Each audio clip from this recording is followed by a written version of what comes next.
Assalamualaikum warahmatullahi wabarakatuh, sahabat keluarga muslim dan pendengar radio Arsalah FM. Senang sekali dapat kembali menemani Anda sore ini di program Bincang Sehat selama 1 jam ke depan. Dan hari ini sahabat keluarga muslim kita akan membahas tentang penyakit kronis. Nah, ini merupakan penyakit yang sangat berbahaya juga dan jenisnya juga ini banyak. Nah, mungkin sahabat kaum muslim pernah mendengar ya tentang penyakit kronis apa saja dan apa saja bahaya dari penyakit kronis itu dan bagaimana cara pencegahannya. Nah, saat inilah di mana masa pandemi COVID-19 tentunya bagi sahabat keluarga muslim atau saudara-saudara kita penderita penyakit kronis tentunya lebih waspada lagi dan bagaimana cara mereka untuk menghadapi ya di saat pandemi ini, dan bagi kita juga yang mungkin tidak menderita penyakit kronis ini tentunya sangat perlu juga untuk kita ketahui. Dan hari ini sahabat kaum muslim kita akan ditemani oleh seorang dokter, yaitu Dr. Oktama Peggy Prian ya.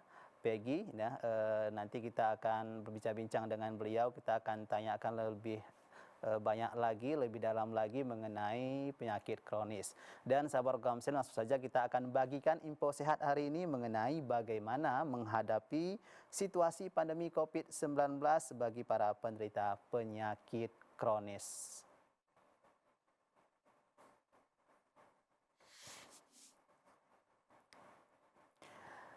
Ya, baik sahabat kaum muslim, bagaimana menghadapi situasi pandemi COVID-19 bagi para penderita penyakit kronis, berikut informasinya.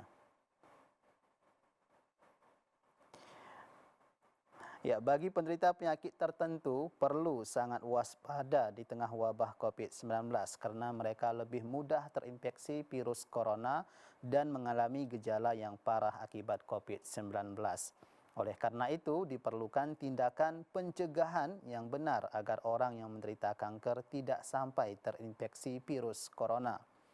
Apabila setelah menempel dan menginfeksi saluran napas atau bagian tubuh lainnya, nah, virus tersebut akan bereplikasi atau memperbanyak diri di dalam sel, kemudian keluar dari sel, masuk ke dalam darah dan menyebabkan infeksi sistemik atau infeksi ke seluruh tubuh.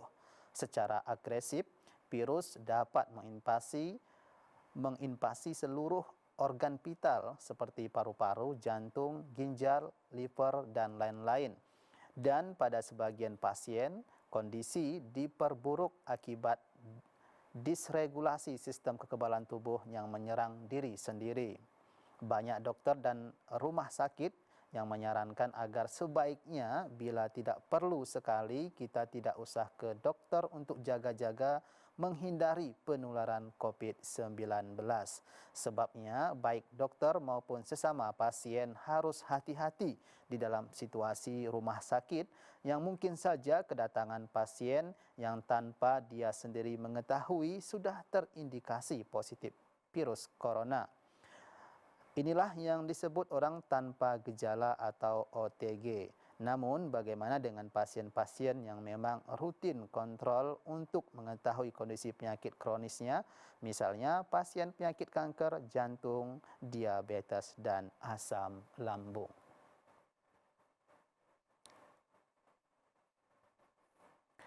Ya, baik sahabat keluarga muslim, itu dia sekilas informasi mengenai bagaimana pasien penderita kronis ini, penyakit kronis ini dalam situasi COVID-19 ini. Nah, untuk lebih lanjut kita akan nanti ngobrol dan tanya langsung ke dokter kita hari ini. Namun sebelumnya kita jeda terlebih dahulu, tetap di Bincang Sehat.